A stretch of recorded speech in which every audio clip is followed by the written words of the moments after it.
casado com uma princesa francesa e se apaixona loucamente por uma bela e jovem feiticeira. Parece conto de fadas, porém é a história de uma das mais importantes entidades, que quando viva foi uma grande influência política para o rei da Espanha, e após o desencarne, como busca de redenção, trabalha na luz, auxiliando a humanidade.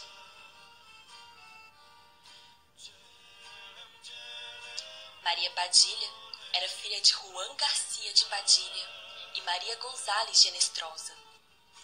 Nasceu e cresceu em Sevilha, na Espanha, por volta do ano de 1334. Pertencia a uma nobre família castelhana, os Padilha, originários de Padilha de Abarro, e seus membros foram sempre pessoas destacadas na sociedade da época. Linda, sedutora e muito à frente de seu tempo, Maria despertava um misto de paixões, encantamento e uma certa estranheza numa sociedade tão patriarcal. Certo dia, Padilha foi apresentada por João Afonso de Albuquerque, ou o Senhor de Albuquerque, a Dom Pedro I de Castela, o futuro rei, que mais tarde ficaria conhecido pelos espanhóis como o Cruel. Conta-se que logo que apresentados, fulminaram-se de paixões um pelo outro, e mesmo as escondidas começaram um grande e tórrido caso de amor. Mas sabiam que jamais seriam aceitos pela família, muito menos pela corte, pois Dom Pedro de Castela já estava noivo de Dona Blanca de Bourbon, uma jovem pertencente à corte francesa, que foi enviada para Castela para se casar-se com Dom Pedro, que era filho único do rei Afonso XVI da Espanha, com a rainha Dona Maria de Portugal. Dom Pedro já estava para assumir o reinado do pai, e este casamento traria excelentes benefícios políticos para a corte espanhola e portuguesa. Pressionado, Dom Pedro não viu outra solução, e mesmo contra a vontade, em 3 de junho do mesmo ano, houve a cerimônia de casamento do agora rei de Castela com Blanca de Bourbon. Diziam as más línguas que Maria Padilha trabalhava no ocultismo com um judeu cabalista que a ensinou muitas magias. Isso nunca ficou comprovado, mas a verdade é que não se sabe se por sua deslumbrante beleza ou pelos tais feitiços, Maria conseguiu dominar o rei de Castela completamente. Enlouquecido de paixão, apenas 3 dias depois do casamento, Cruel rompe aliança com a França, abandona a esposa e vai atrás de Padilha. Após uma breve reconciliação com seu amado, Padilha parte com ele para Olmedo, onde se casam secretamente.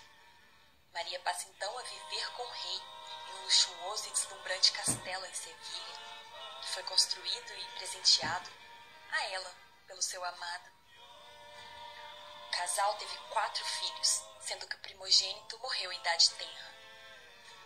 E tudo estava bem até que o partido político adverso a Dom Pedro descobre que ele havia se casado secretamente e exerce pressão política contra seu reinado, intimando assim o então rei a retomar com Blanca, sua esposa. Só que isso nunca chegou a acontecer, e em 1361, Blanca de Bourbon é misteriosamente envenenada e morta aos 25 anos de idade. Só que mais uma vez, o destino se colocou entre os amantes. E alguns meses após a morte de Blanca, Maria Padilha morre durante a epidemia de peste bubônica de 1361. Arrasado, o rei fez seu velório e enterro como o de uma grande rainha, fazendo inclusive com que seus súditos beijassem as mãos do corpo da falecida, mesmo com o risco de contrair peste. Depois ela foi enterrada nos jardins de seu castelo. Dom Pedro I de Castela nunca se conformou com a morte prematura da sua amada, tanto que lutou para que ela fosse reconhecida pelos nobres como sua primeira e única esposa. E conseguiu. Assim, 1 ano depois, a corte ratificou a afirmação de seu rei e assumiu Maria Padilha como a legítima rainha da Espanha. Com a confirmação de que Maria Padilha foi a única esposa do rei, seus restos mortais foram transferidos para a Capela dos Reis, na capital de Sevilha, onde se encontra até hoje. Alguns anos depois, o rei também veio a falecer, pelas mãos do seu meio-irmão bastardo, que acabou assumindo seu posto de rei de Castela. O corpo do rei deposto foi enterrado à frente da sepultura da sua amada rainha, onde foram construídos 2 estátuas, uma em frente à outra, para que mesmo na eternidade, os amados nunca deixassem de olhar um pelo outro.